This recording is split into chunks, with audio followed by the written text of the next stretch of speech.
So, hi everyone. Um, it's great to see you all. It's funny how Zoom lets you mix audiences. I see here some of my neighbors and some of the people on my Zoom daily minyan, and people that I know from the previous study days. Hi Tzvi, hi Ravital, and people from the Masorti movement here in Israel, and some new people. So great to have you all on this international Hoshen, as it were. And we're going to be spending the next little bit more than an hour talking about how David's wives restrain his violence. Not all of his wives. In fact, we're going to be focusing most of the class on one specific wife of his. But the reason that I thought of this topic is the recent violence we've been following, sadly, in the Ukraine. I think maybe we've gotten a little bit used to it, sadly, but I think, I don't know how it was for you, but a few months ago when the war in Ukraine started, I think people around me were walking around very downcast because there was this feeling that the world has made some progress, that at least Europe, after having suffered such a terrible war, or actually two terrible world wars within the space of a few decades, had somehow learned its lesson and had managed to overcome the warlike attitude. And here we are suddenly again experiencing these horrible sights and occurrences. And there's really a sense of despair that this one-way trajectory that we were hoping to see, where the world is steadily getting better, isn't necessarily that way. And so that got me to thinking, and it meshed well with the plans of the committee planning the Women's Study Day, about the role of women in this. Whether women have any kind of a restraining role in violence, either in small settings or perhaps even internationally. And as I find myself doing often, I went back to David. And why David? I think because David is the king. You know, he will be, the Messiah will come from David. David created the united kingdom, or I mean, Saul was the beginning, but David really was the highlight. And really a united kingdom was there for only a very short time. So David is like an archetype of a king, and David's kingdom is the archetype of what a kingdom of Israel looks like. And so often when we want to examine topics, questions, dilemmas to do with statehood, with kingdoms, with leaders, with the use of force, and so on, we go back to David and we see how it looks in that ideal question mark, period. And since we're talking about women, then I'm not looking at the women surrounding David, as I said, specifically his wives. And I call this David's wives restrain his violence, even though, and I want to share my screen here. Can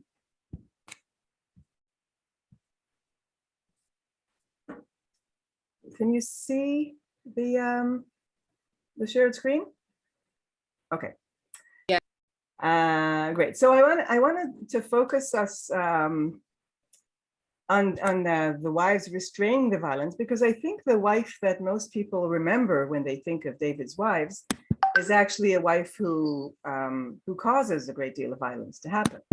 And I'm thinking of Bathsheba.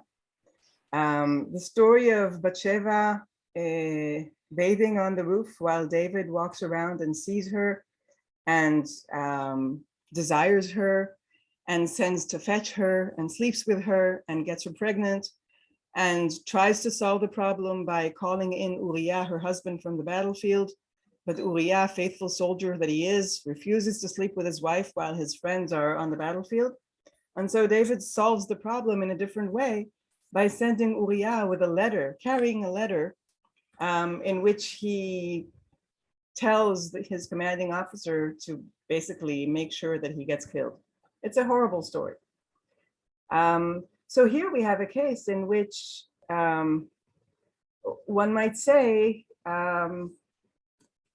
one of David's wives, Bathsheba, is the cause. I can't say she causes him to be violent, because she seems to be rather innocent in the case. But there's a train of events that starts with David seeing Bathsheba that culminates in this terrible violence being committed upon Uriah. So, but I want to show two cases of David's wives in which violence is dafka prevented. And the first is Michal. Michal is David's first wife. You may remember that she's the daughter of King Saul, and she's actually given to David as a prize for him successfully killing Goliath, who challenged all of Israel, and nobody was brave enough to fight him. And then when David fought him, he received Michal as his prize. But this was at the point when Saul was already getting very anxious about David usurping his throne. And what starts out as a prize becomes perhaps Saul's way of maybe installing somebody from his household in David's house to be used perhaps later in order to further David's downfall.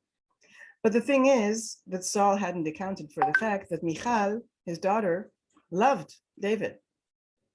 The Bible doesn't bandy about the word love very easily. But in this case, we do hear that Michal loves David. And so when Saul sends men to David's house to watch it and to kill him in the morning, here's what happens. Michal, David's wife, warned him, if you don't run for your life tonight, tomorrow you'll be killed. And so Michal let David down through a window, and he fled and escaped. So you see, Michal is caught between a rock and a hard place. Who is she going to be loyal to? Her father, King Saul, or her husband, the soon-to-be king, David? And of course, it's not very clear who she should be more loyal to. Perhaps the love comes into the issue, and she chooses to be loyal to David. And in this case, she doesn't prevent David from committing violence, but she prevents her father, King Saul, from committing violence, from killing David. Look also how she responds when Saul discovers what happened. Then Michal took an idol and laid it on the bed, covering it with a garment and putting some goat's hair at the head. When Saul sent the men to capture David, Michal said, he's ill. And then Saul sent the men back to see David and told them, bring him up to me in his bed so that I may kill him. You can kill ill people too. You don't have to wait until they feel better. But when the men entered, there was the idol in the bed, and at the head was some goat's hair. And Michal's trick is discovered. Saul said to Michal, why did you deceive me like this and send my enemy away so that he escaped? Michal told him, he said to me, let me get away. Why should I kill you? Now, this is probably Michal's way of trying to calm down her father's anger at her for being loyal to David and not being loyal to himself, to King Saul.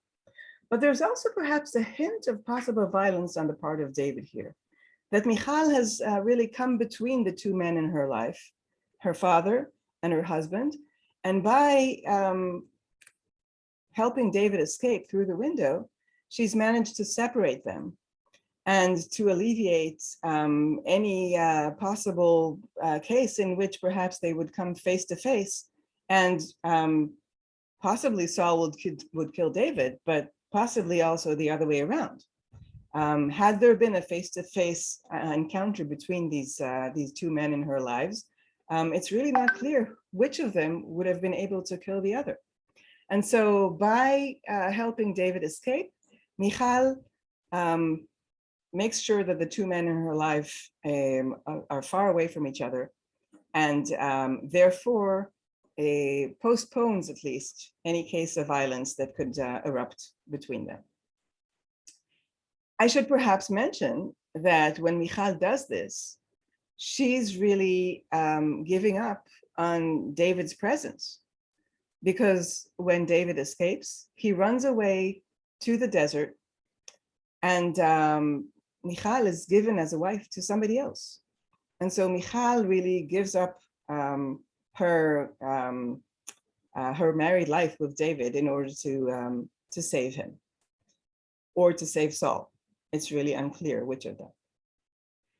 And here we have the first hint of a wifely role in separating, in preventing, in trying to somehow play between violent men.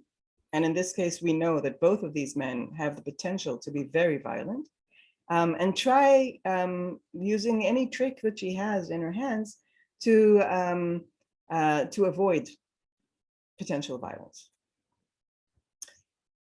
So now I want to move on to the story that's going to be at the focus of our limud, of our study session today. And before I do that, I want to say that, and this is something that I say at the beginning of every one of my sessions, I hope this is not going to be a one-way lecture by me to you. I hope this is going to be a study session in which you can participate. And I do encourage you to participate in any way that feels comfortable for you. Either let yourself out of mute, which you can do, and just burst in and ask your question, or comment your comment, or offer a different interpretation, or write your comments in the chat. If you raise your hand, I'm not sure I'll be able to see it because I don't see all of you on the screen, but either way, either chat or take yourself out of mute and just jump in. That's fine with me, more than fine. I encourage it. Can I just ask one question about David and Michal's relationship? Sure. Am I remembering correctly that David did not love Michal? It doesn't necessarily say that he doesn't love her. It does say that Michal loves him, but there's no mention of David loving actually any of his wives in the Tanakh. So one could argue that he's very good at using people's love for him in order to further his various interests. And he's pretty fortunate that he's a pretty handsome person, apparently. He knows how to play the harp, and therefore he attracts love from various people around him. And in this case, it saves his life. What perhaps you are referring to is the incident at quite a few chapters down the line, in which David dances in front of the Aron, in front of the ark, when it is brought before him, and Michal looks out from the window and sees him making a fool of himself, at least in her eyes, and she looks at him with contempt and speaks to him that way, and he answers her rather brutally. So one could perhaps detect in that conversation that there's no love lost between David and from on the side of David towards Michal. But it doesn't, there's no explicit mention that David doesn't love Michal. Sue, I see that you wanted to say something, but you need to take yourself out of mute. The point at which that you just described that happens later on, where David and Michal are actually both showing contempt for each other. At that point, he no longer needs her. He's already become king. Saul is out of the picture. And I think it just illustrates how much he manipulates people and uses his wives and all the people around him for his own political benefit. And when he no longer has need for them, he took her back as a political statement and to solidify his base, but now he doesn't need her anymore. So he can just kind of push her aside. Yeah, thank you. Sad. So let's go on to the wife that I want to focus on, and that wife is Abigail. Abigail starts out not as David's wife, but as somebody else. And the situation is right after David runs away, as we saw with Michal. And I'm reading from the book of Samuel. Now Samuel, this is the prophet that actually crowns David, died. And all Israel assembled and mourned for him, and they buried him at his home in Ramah. Then David moved down into the desert of Paran. Now I should mention that Samuel is maybe the last connection that David has to the normal bourgeois world. And once Samuel dies and David moves to the desert of Paran, he's becoming an outlaw. He's sought, he's wanted by King Saul, who is after him, trying to kill him. He's living in the desert, and in the desert, the desert is a liminal sort of place where people run away from civilization, where all kinds of bandits band together and make a living. It's not really clear how, perhaps preying on travelers or on farmers or on herders who are brave enough to try to make their living at the edge of the desert. And David really becomes a bandit. And then a certain man in Maon, who had property there at Carmel, was very wealthy. He had 1,000 goats and 3,000 sheep. That's a lot, which he was shearing in Carmel. And this is not the Carmel, the mountain that you may be thinking of by Haifa. This is Carmel in the south mountains of near Hebron. So it's way south. His name was Nabal, and in Hebrew that's Naval, which means literally villain. You know how some biblical names, sometimes you wonder what the mother was thinking of when she gave her son, or the father or whatever, when they gave their son that name. And you kind of suspect that maybe that wasn't his birth name, but that somebody wanted to label him, you know, with large blinking letters. This guy is the bad guy. But on the other, his name is the bad guy. but on the other hand, it may have come to mean that after this person had that name. Maybe I should look. I don't know the etymology. That's something worth checking. So his name is Nabal, and his wife's name was Abigail. She was an intelligent and beautiful woman. Now, this is pretty rare. You see beautiful women in the Bible, but when the Bible says she's intelligent, wow, both beautiful and intelligent. She's something special. But her husband, on the other hand, was surly and mean in his dealings. And there you have it, a marriage of opposites. This beautiful, smart woman and this surly and mean man whose name is Bad Guy. And they mentioned that he's a Calebite. That means that he's a descendant of Caleb. You know, we recently read about him in the chapter, in the parasha about the spies. He was one of the good spies along with Joshua. And this also means, says one of the Midrashim, that he was somewhat of a relative of David's, because David also apparently was somehow a descendant of that family. And there's this very rich guy who's got lots of goats and lots of sheep, and he's shearing in Carmel. The period of when the livestock is sheared is a period of celebrations in the herding world, because you've managed to steward your herds all through the season to keep them alive, to keep them away from the teeth of the wolves and the lions and whatever that are trying to eat them. And you finally brought them to the stage where you can shear them and gather all this very valuable wool. While David was in the wilderness, he heard that Nabal was shearing sheep. So he sent 10 young men and said to them, "Go up to Nabal at Carmel and greet him in my name. Say to him, long life to you, good health to you and your household, and good health to all that is yours. Now I hear that it is sheep shearing time. When your shepherds were with us, we did not mistreat them, and the whole time they were at Carmel, nothing of theirs was missing. Ask your own servants and they'll tell you. Therefore, be favorable towards my men, since we come at a festive time. Please give your servants and your son David whatever you can find for them." When David's men arrived, they gave Nabal this message in David's name, and then they waited. No, sadly, we don't have the music of this speech recorded someplace. And we also don't have emojis, and we don't have pictures, and we don't have video clips of this scene. So what I'd like to ask you is to supply the missing music. What's going on here?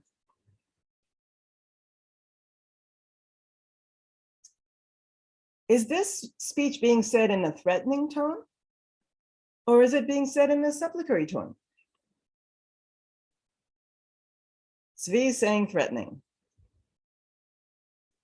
Esther, if you're trying to speak to us, then you need to unmute. No, okay. I think he's asking for protection money. We didn't mistreat you, so now fork the money over. We're gonna burn your barn down with all the wool in it. We could have mistreated you, but we didn't. But we still can, so pay up. Yep. Godfather. Godfather style, yes. Somebody here is in the chat, I see. Let me see. Nomi says, a request you cannot refuse. So it seems like that many of you have this feeling that this is a pretty ominous kind of speech. So we'll get to that, but first I want to show you Josephus, Flavius Josephus, you know, the Jewish historian from the 1st century. Let's see his take on it. Josephus is well known for his book, The War of the Romans Against the Jews, but he also wrote another book. It's called Antiquities of the Jews.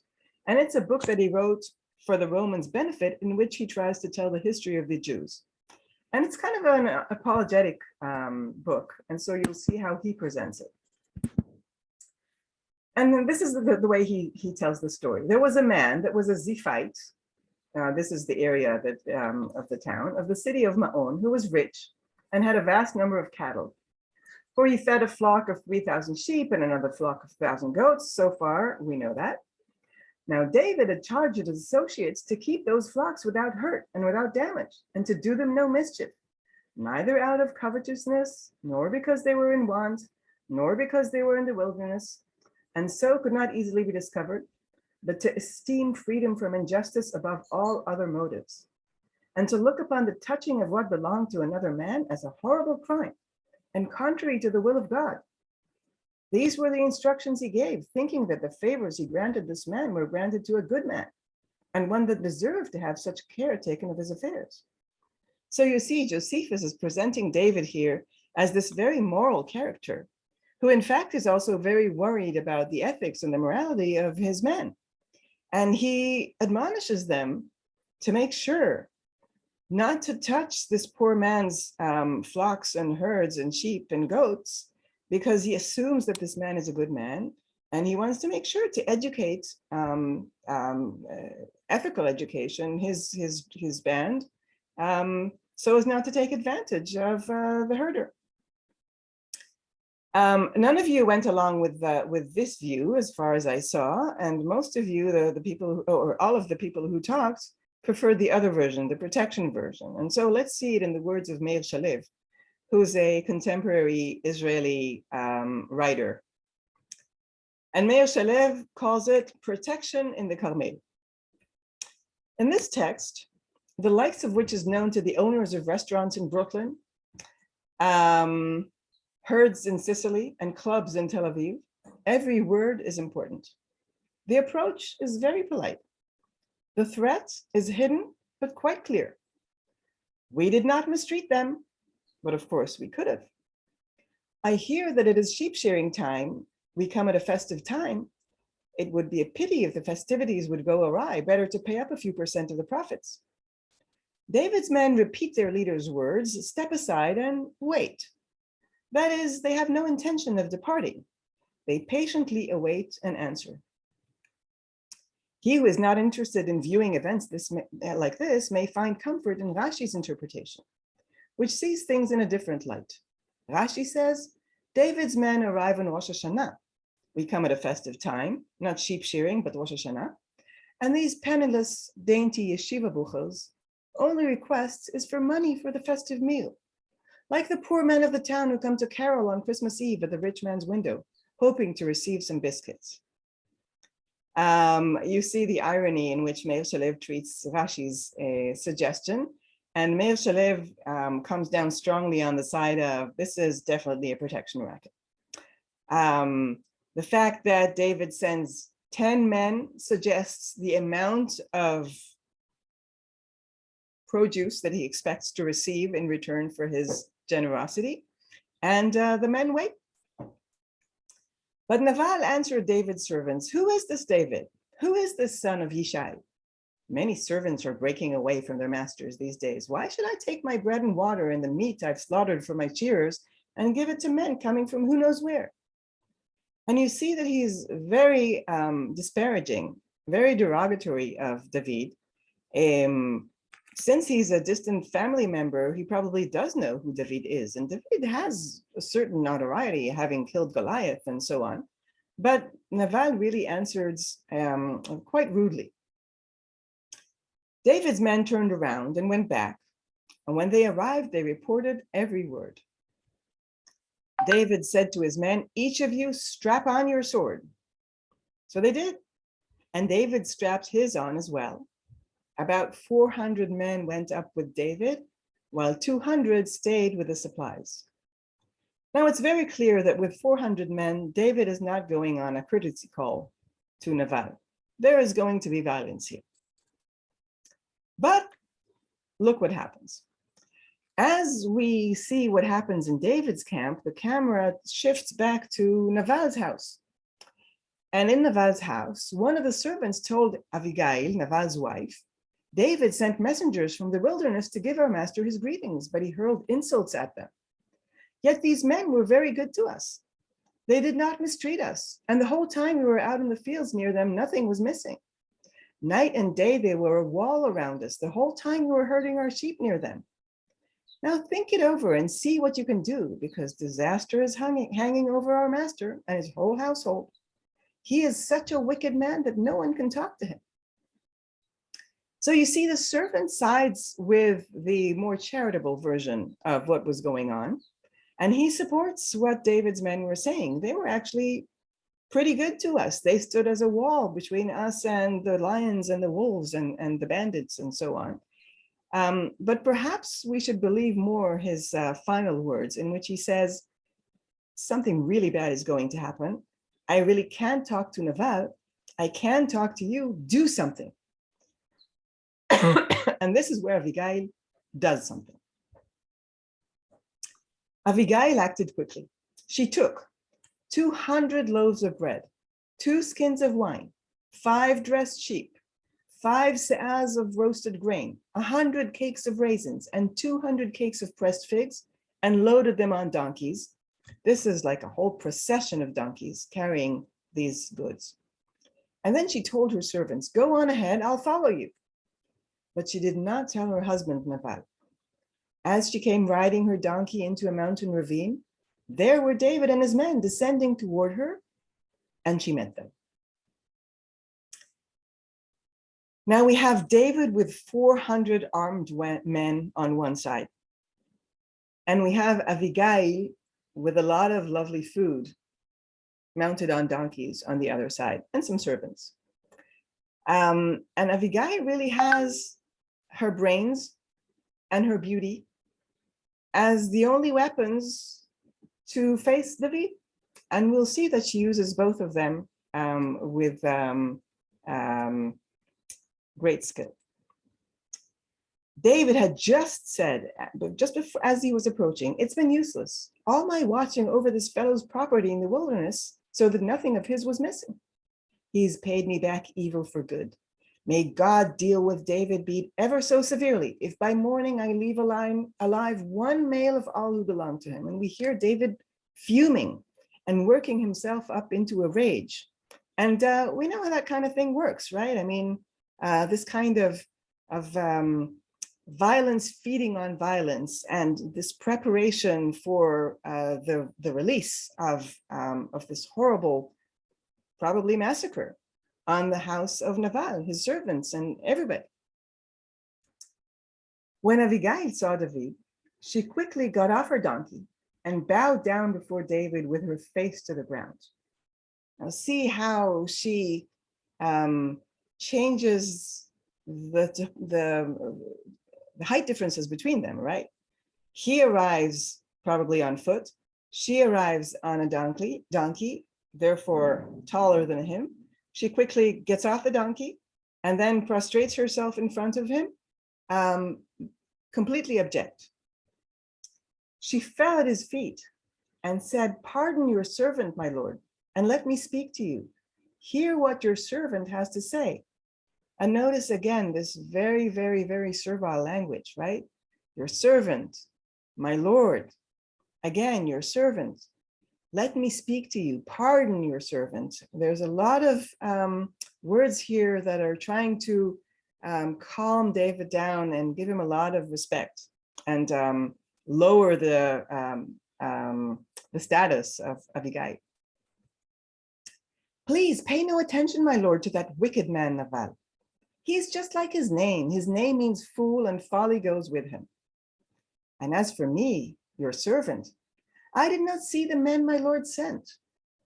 And now, my lord, as surely as the Lord your God lives and you live, since the Lord has kept you from bloodshed and from avenging yourself with your own hands, may your enemies and all who are intent on harming my lord be like Nabal. And let this gift which your servant has brought to my lord be given to the men who follow you." Let's take a look at this speech, and this is only the first half of the speech, and try to detect, to focus on the tools that Abigail uses in order to calm David down. So I'm opening up to you, chat, unmute yourselves and throw it out, whatever.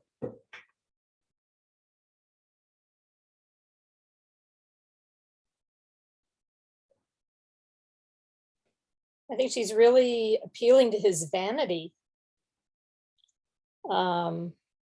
She tells him how much, he's blessed by God, and she's giving him credit for trying to, the Lord has kept him from bloodshed, but that he's blessed. And she's appealing to that. Yes, appealing to his vanity. And I think also there's this juxtaposition that she makes between Nabal and David. Yeah. Perhaps one expects a wife to be on the other side, but in this case, it seems she really lowers Nabal and really raises David. Well, and not only that, she also says, almost, "I'm the real one with power. Ignore him. He doesn't make these decisions. Look, I've brought you everything you need." Interesting. So really you're saying she's describing something about the structure of the household, her and Naval's household, and maybe painting a different picture there. He's a fool. I know what needs to get done, and I've done it. And it was just a matter of chance that I wasn't there when your servants came. Had I been there, then I would have solved the problem. We wouldn't have gotten to this sad state. Because I have the real power. Nice. Actually, what helps support that interpretation is the fact that the servants themselves came to report to her because they expected her to take action. So that actually supports this interpretation. Yeah, so we have this impression of Naval, full of himself, very confident, very boorish, and then there's a whole world around him kind of trying to fix things and make sure that even without his knowledge, the violence that he foments is lowered, is prevented.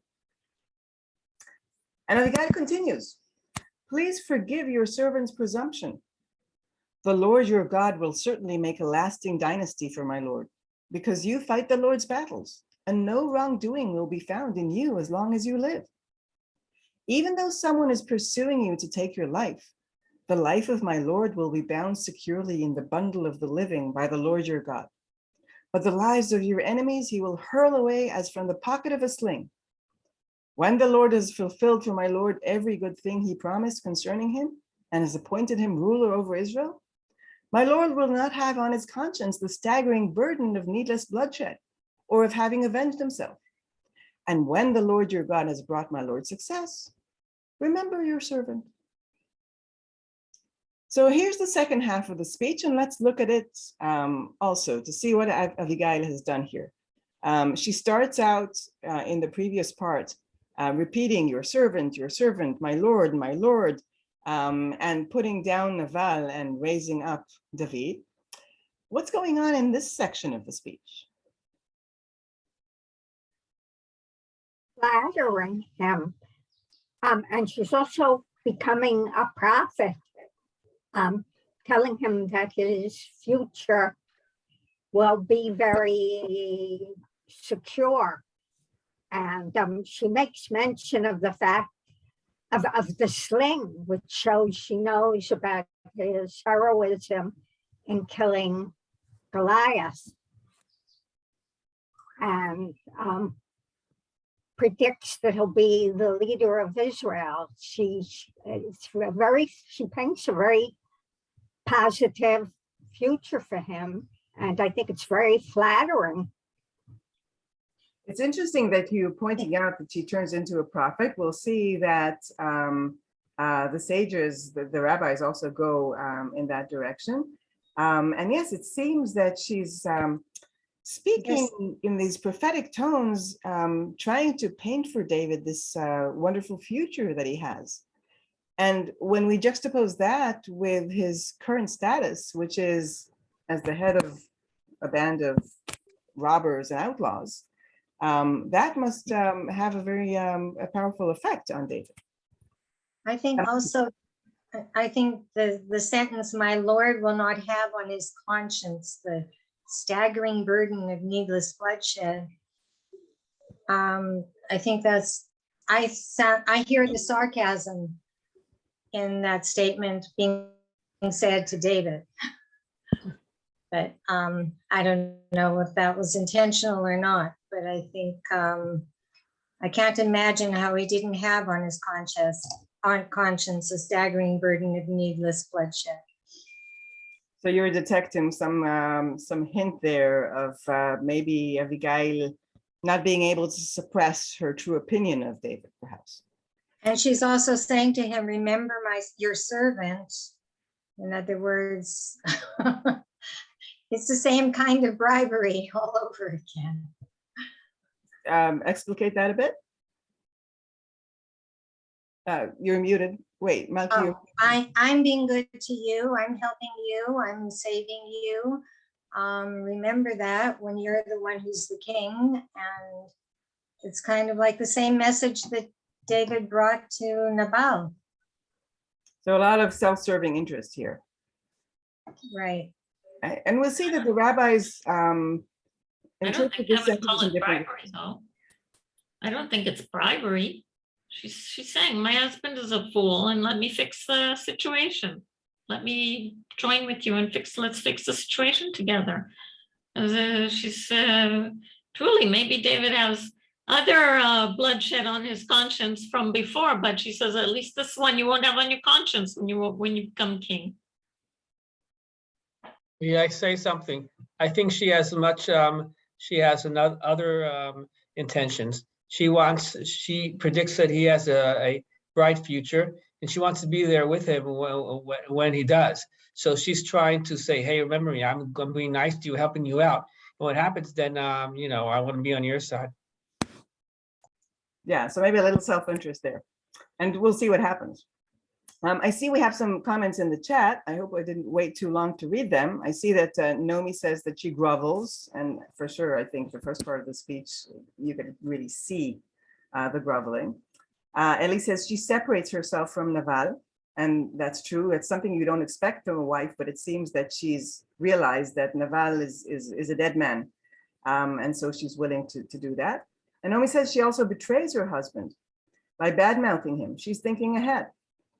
And Trudy adds, I assume that everything she brought didn't really belong to her as a woman. Yeah, it's unclear whether all that lovely food is something that she is authorized even to give to David. And Ellie asks, how do you go back to a husband like that?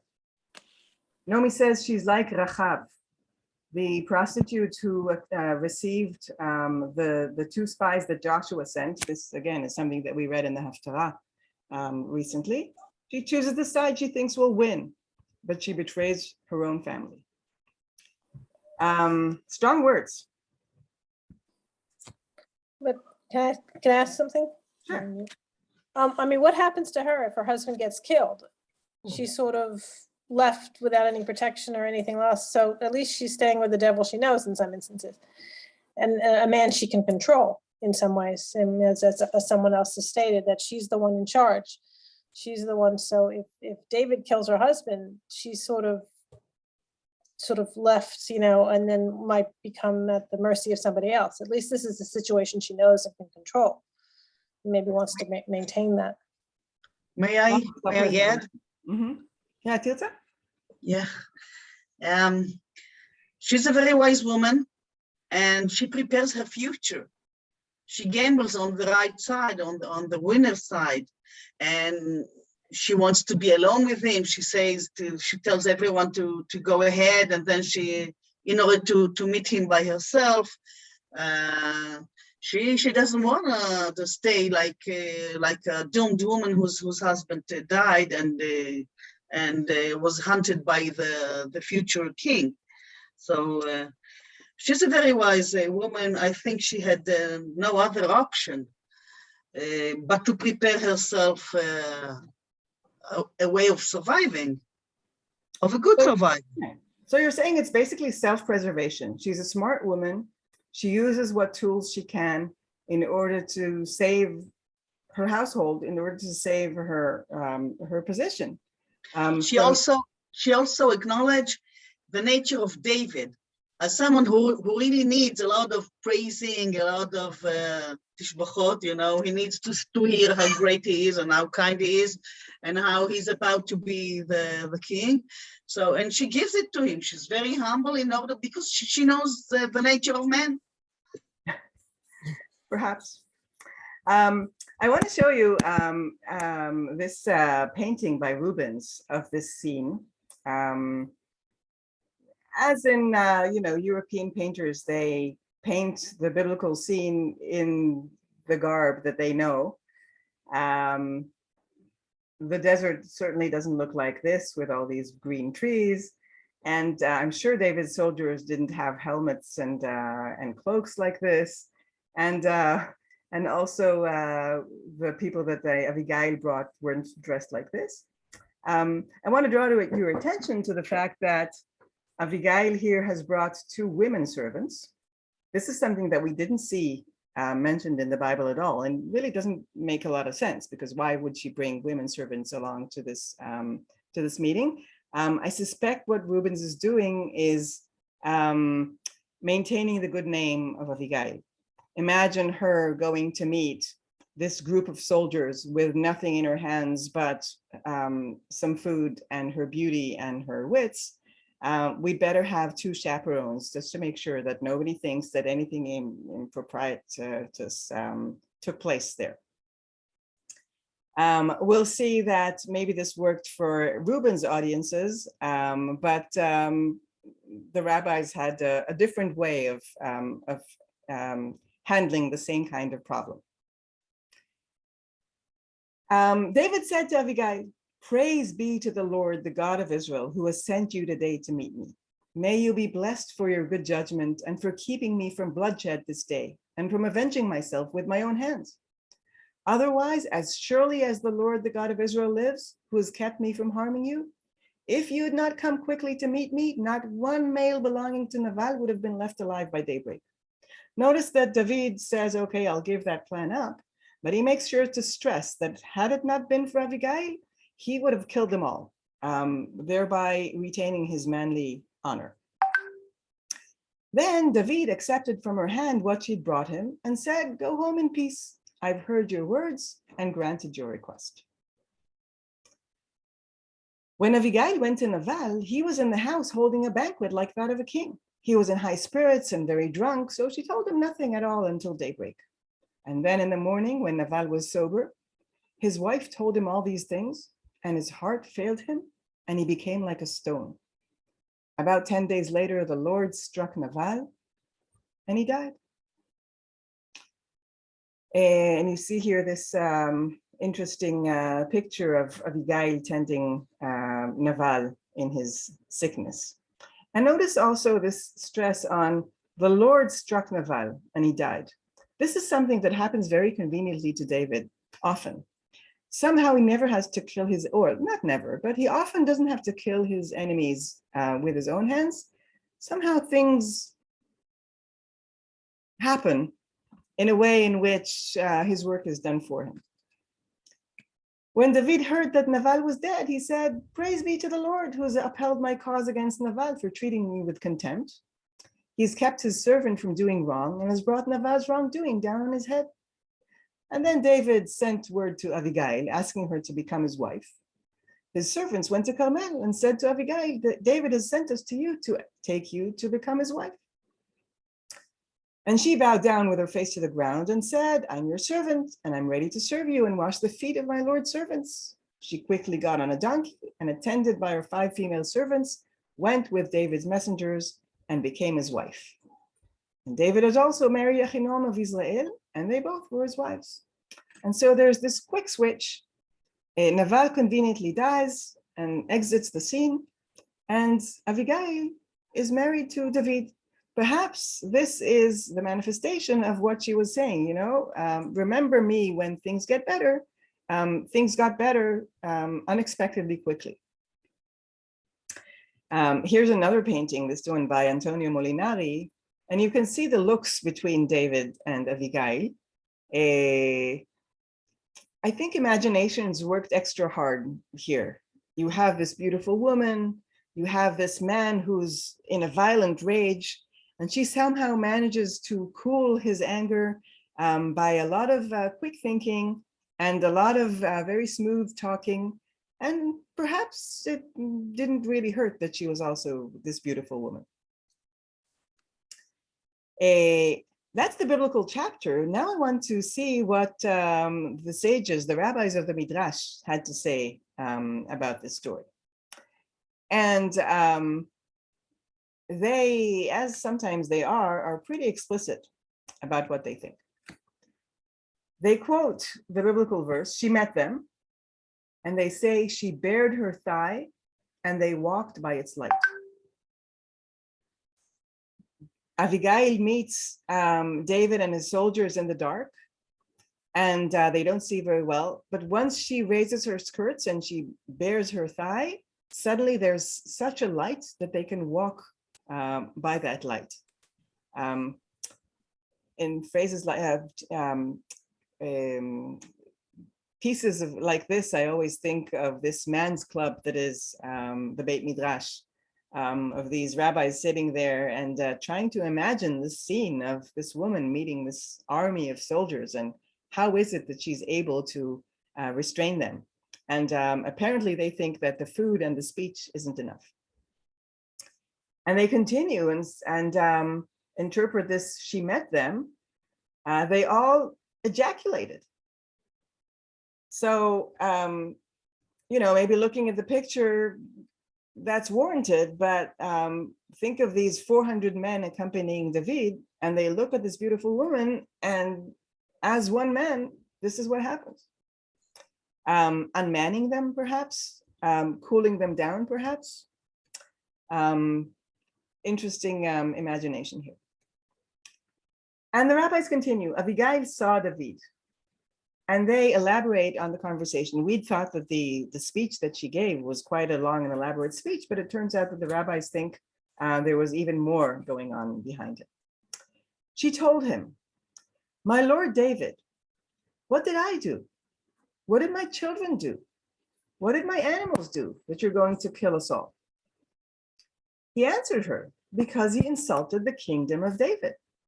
And notice that the rabbis are phrasing Naval's sin as something that is not necessarily something to do with offending David's honor, but as insulting the kingdom of David. So it now becomes not just a matter of honor between the two men, it becomes an insult to the kingdom, and therefore it's a state crime It's not, David isn't going to persecute Naval because he's angry at him because he hurt his pride.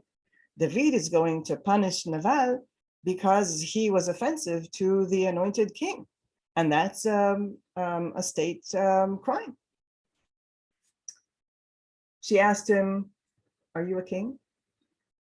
Because there is that little technical fact, right? That Shmuel anointed him, but he hasn't actually been crowned yet. He told her, didn't Samuel anoint me as king? And she answered him, our Lord Saul's coin is still circulating. Monitin shelo. His coin, you know, that's the way in which you know that kings still have power, still have authority.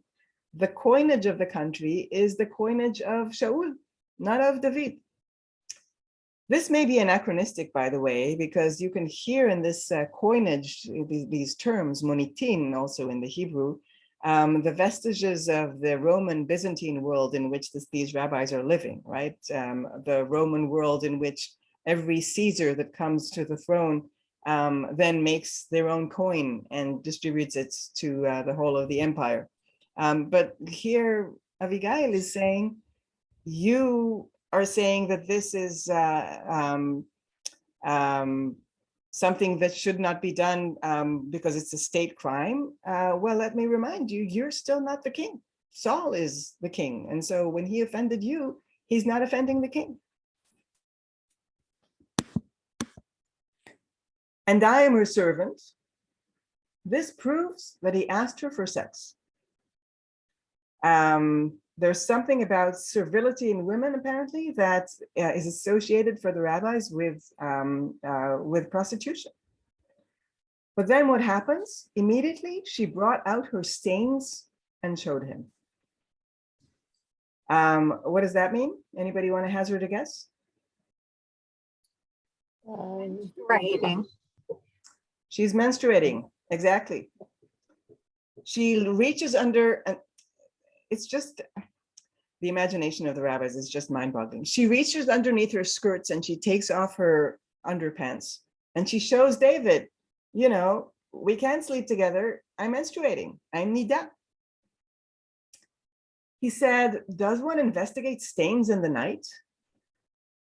You know, there's a reason why these things are examined during the day, because you want daylight. And so the halacha says that you're not supposed to examine stains from menstruation during the night.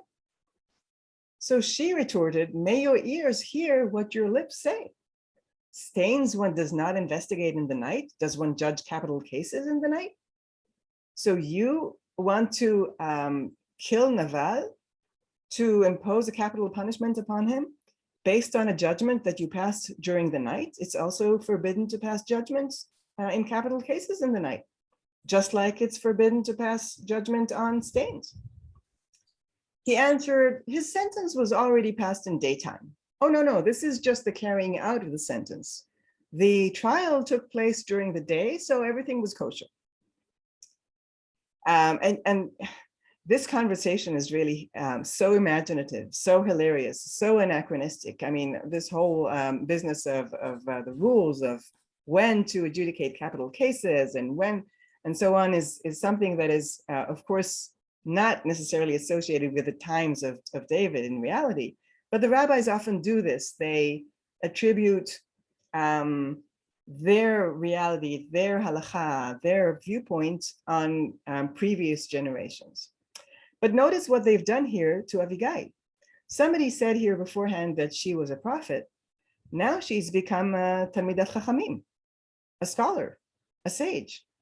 She knows when you're supposed to look at stains. She knows when you're supposed to judge capital cases. And she argues it out with David as if they were both sitting in some Beit Midrash and arguing out some legal point, except that they're not in a Beit Midrash. They're someplace on a hillside in the dark, arguing out the fine points. And the dialogue continues. All this dialogue is from the Jerusalem Talmud. He answered, she retorted, may this not be your downfall. And before we continue to the next stages of this dialogue, I want to ask you, why do you think they portray Abigail as being menstruating? What's it got to do with anything?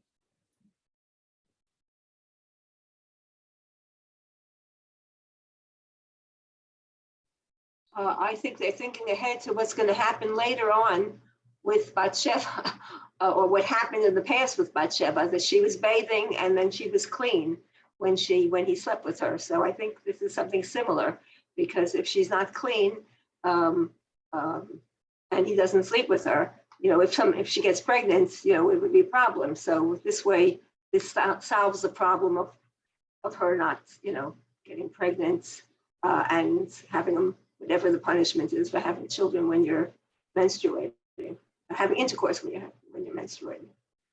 So make sure that the genealogy is clear. If she's menstruating now and Naval immediately falls sick, and then she goes over to David, then we know who the child belongs to. I also want to perhaps suggest that what the rabbis are doing here is exactly the same than what Rubens was doing in the painting that we saw. Rubens solved the suspicion of some hanky-panky going on between David and Abigail by adding two chaperones to the picture, right? Two upright servants who were observing the scene and making sure that nothing untoward was happening. Here, when the rabbis portray Abigail as being menstruating, and David, of course, wouldn't even think of sleeping with a menstruating woman, then they save David and Abigail from perhaps an assumption that might be assumed about them, that something happened during that night. And as we've seen, this is something that was very prominent in the minds of the rabbis. And so they make sure to undermine that possibility by portraying Abigail as menstruating. I see there's something in the chat here. Ellen says, I suppose that conforms with the rabbi's fantasies. It certainly seems that way sometimes. She retorted, may this not be your downfall? She told him, when you emerge from your tribulations, one will say of you that you're a murderer. And a stumbling block for sin, you are set up to stumble over a married woman, better one than two. In the future, it will be enough to bring one and not to add spilling blood. Are you ready to rule over Israel when they will say about you that you are a spiller of blood? What's going on here? And you notice that what the rabbis are doing is they've taken Abigail's speech, which is quite a lengthy speech in the Tanakh, and they're embellishing and elaborating and adding more points and adding more directions to the speech, more arguments to what Abigail is saying to David. So what arguments are they adding here? What's going on? I think, can I say something? There's a certain tension, a sexual tension in this whole dialogue. It's like a bright student confronting flirting with a professor. It's that sort of thing. And so I think it almost gives her more status. I'm not sure that the rabbis were aware of this when they were doing it, but she's almost an equal in mind as David is here, that she knows all this stuff and she can engage in this repartee so quickly. That's an interesting comment. It brings to mind, I think, the figure of Bruria, perhaps, who is, the very well-known Talmudic scholar at the time of the rabbis. And she's mentioned by name quite a few times and is very well regarded by the rabbis. But then there's this odd story that is actually not from the time of the rabbis, but is later, about how her downfall is brought about Davka by her husband, who challenges a student of his, and the student leads her astray. And so there's this, I think, tension, I agree, between the erotic aspects and the scholarly aspects. Oh, definitely. If we were to follow Daniel Boyarin, Professor Daniel Boyarin's theory, from Berkeley, about how the rabbis view Torah study as almost a kind of erotic replacement for you know, a sort of erotic exercise for the mind, then this perhaps also feeds into that. Interesting. Yeah, yeah. I think she's Um, also going back to her being a prophet. I mean, here she's talking about Bathsheba and how Bathsheba is going to be part of the downfall, and don't make it a second wife. Don't add a second example to what you're going to do in the future. Right. Don't make it a pattern. And you'll notice that perhaps there is a dual pattern here, both of taking up with married women, and also of wanting to kill their husbands. And so, but here Abigail is perhaps saying that will come. I know it'll come, but maybe you know, don't do it twice. Put it off as much as you can. And she's trying to prevent him from starting out, basically, even before he's crowned, in this very destructive pattern of his. David said to Abigail, "Praised be the Eternal for preventing me," he says, "to come into blood guilt." Bo bedamim is the Hebrew phrase. And bo bedamim, blood guilt, there's a plural here. There's two bloods, which is why, at least technically, they bring in apparently the blood of menstruation and the spilling of blood. If it had only been the spilling of blood, we would have expected the damim, the blood, to be in the singular form. Because it's in the plural form, they're saying there are two sins that have been prevented. One is the sin of sleeping with a menstruating woman, and the other is the sin of spilling blood, the blood of her husband, of Naval. It couldn't it be the plural referring to the killing of husbands? Or did they just need to bring in the blood of menstruation also? I think there could have been different interpretations, but this is a sort of a neat way to parcel it up and to bring in the blood of menstruation in a way that can be hooked, can be hung on to a specific phrase in the verse, in the biblical verse. Now, so far we've been reading the Jerusalem Talmud version. I want to read a different Midrashic interpretation of the same story, the same speech, the same conversation between Abigail and David, to see some of the differences. And this is Midrash Tehillim. Abigail said to David, "My lord the king, if this would come before you to trial, what would you do? If a poor man approaches a rich man and says, 'Give me alms, give me some bread,' and is refused, and the poor man then falls upon him and kills him, if they come before you to trial, what do? You're doubtful about this, and you cannot indict him, as they will say, 'Wait, didn't he do the same to Naval?' Don't bring doubt into your mouth. Don't say that because you are a king, no man will reprove you. Reprove yourself in your heart." And notice that here, she's elaborating on the ethical, the moral argument. Imagine the handicap that a king would have if every time he wants to sit in judgment on a case like this, or a case that can be somehow viewed as related to this or similar to this, then he can't really judge truly, because if he were to hand down a judgment incriminating the poor man who kills the rich man, then immediately all the surroundings would say, but didn't he do exactly the same thing right before he was made king? So it really undermines his authority. It undermines one of the crucial roles that kings have in that time, which is to sit in judgment.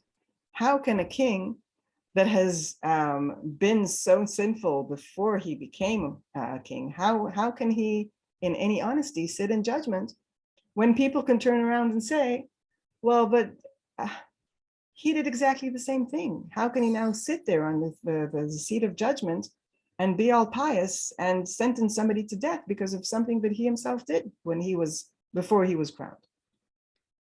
I hear in this speech, as we heard similarly in the one about Abigail talking about what will happen later with Bathsheba, this sounds very similar to what Natan says to him when he sends off her husband to get killed. So there's a few interesting things here. First of all, you're saying, it's been mentioned here a few times that the rabbis portray Abigail as a prophet. And there are several senses of the word prophet, several roles of prophets. Usually the thing that most comes to mind is the ability to prophesy what will happen in the future. But another role that a prophet has, and Natan Navi is a classic example, is of reproving the population in general, and certainly kings. And we can think of Natan, we can think of Eliyahu, and several others who approach kings and speak truth to power. And are willing to stand there and in danger to their lives and say, but look, you can't do this. And so really Abigail here is a prophet in both senses of the word, both in being able to perhaps prophesy what will happen, but also in her courage in being able to reprove David.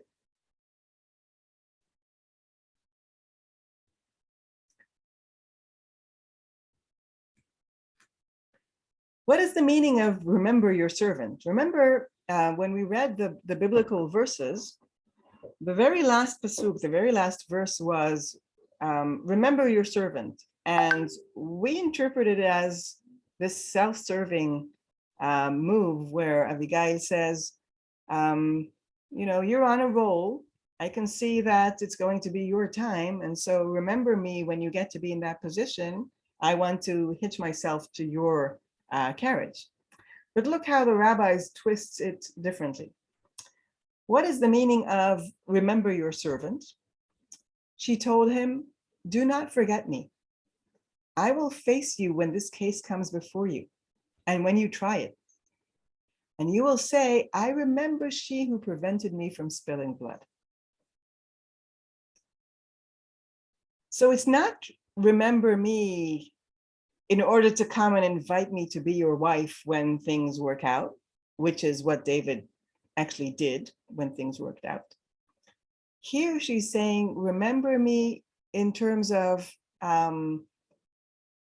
my being able to prevent you from committing this horrible violence that you plan to do. And perhaps this is sort of a suggestion to David to take her face as a constant reminder of the ways in which he was prevented at the time from violence, and perhaps in a way that he can be prevented from violence in the future. It reminds me perhaps of the famous Midrash about Joseph, when Potiphar's wife wants to sleep with him. The Midrash says that his father's face came up in his mind. And suddenly he was reminded of his father and he thought, what would my father have done in this situation? And he got the strength to push away Potiphar's wife. So Abigail here is positioning herself in some sense, in a similar way. She's saying, my face is this constant reminder to you of where your violence can lead you. He said to her, this is not from you. God has sent you to me. As it is said, praise be to the Lord, the God of Israel, who has sent you. And you too should be blessed. As it is said, may you be blessed for your good judgments. So David is thankful, but qualifies his thanks. He doesn't attribute this whole story, this whole amazing story, this whole so impressive dialogue, whether you take only the shortened dialogue in the Bible or the more elaborate one in the literature, the rabbinic literature. And he says, you should be blessed, but it's not your doing. It's actually God who's using you as a tool. I want to end by reading a piece of a poem by Udamichai. about David's wives. And you notice that we've actually met 3 of them in the process of this short talk.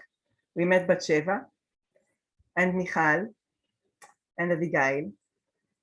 And Udamichai says King David loves Bathsheba. He hugs her tightly and caresses her with his hands, the same hands that beheaded Goliath the Philistine, the same hands. And I think this fragment of a poem is evocative of the possibility of this mixture between violence and eroticism, love, men and women. And as we saw, there's the possibility of love, lust, passion, whatever, what have you, fomenting violence. And there's also the possibility that the Bible and the sages have described of the use of passion, love, womanly wiles in order to dampen down the proposed violence, in order to calm the violent instincts of David, in order to try to turn away the intended murder on the part of David. I'm going to stop here, ask if anybody would like to add anything, questions, comments, thoughts that you have either on the biblical story or on the rabbinical take, or also perhaps on the relevance to our lives today, to the international situation and so on. Just one more thought I had about Abigail and remember me. When I was thinking in terms of her being his conscience, you know, the voice that you will hear in the future. Yes, and it's interesting that that's how she positions herself. From a biblical story that started with a beautiful, smart woman, the beauty aspect really gets pushed aside a little bit, I think, in the rabbinical take. And they're really focusing on the incredible wisdom of this woman, who's a prophet, who's a Talmidat Chachamim, almost like a sage, a resident of the Beit Midrash, and who has the moral character to be able to stand up to King David and tell him, you can't do this thing. You have to think of what will happen in your future, and you won't be able to look yourself in the mirror if you'll continue with your plans. Nowadays, you're a bandit, you're a robber, you can let your passions sway you, but think where you'll find yourself a few years down the line and control yourself. Because there's an amazing contradiction between David and his the song Hashirim Shelo, Piyutim Shelo, and his propensity towards violence. I mean, I find, I mean, sometimes I say to myself, well, what is all that violence doing there? Is this our example of what a leader should be? And how do we deal with this? But given the state of the world today, maybe this is the way, maybe this is unfortunately the way of the world. And how do you restrain it? How do you restrain it? Send in the women. Yeah. Yes, yes, yes. I just wanted to comment that, you know, for all of the rabbis' take on eroticism and so forth, I think the text really points differently, because she doesn't come just to save herself. She saves the entire household. She makes the argument that he shouldn't kill all of the men. If she was simply just being, you know, prostituting herself for her own benefit, she could have come alone and seduced him, but she doesn't. She brings him everything he wants, and she keeps him from killing all of the people. Yes, no, I totally agree that she keeps him from killing all the people. still that may be done with the use of her feminine charms. True, but not only for herself. She Yes. uses those for the benefit of others. It's Mhm. almost like the story of Esther. Yes, I think biblical women often have no choice but to use their feminine wiles because they don't have the power that men have in that world. And so they use whatever tools they have at their disposal. And so we see stories like this. Whether in our world they have more power or, the differences between men and women aren't as marked as in that world. It's a question. So Daraba, I want to end because as you have 10 minutes of a break before the next session, which starts at 8:05 sharp. Litraut? תודה לך. תודה Thank you. רבה. Thank you very much. Thank you Thanks, so much. Sigalit. יישר כוח. Thank you. Litraut. Thank you. Thank you.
ערב טוב.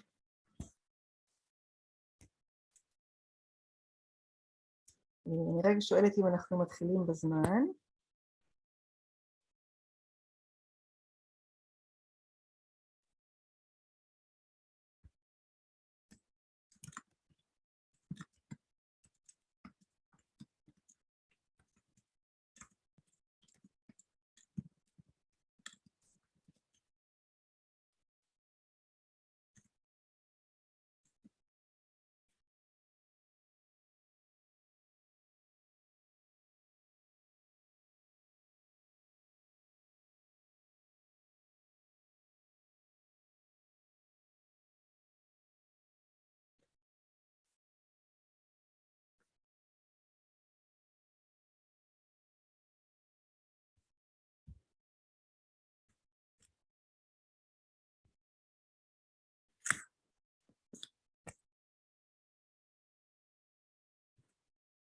סונדרה, את רוצה, את שם?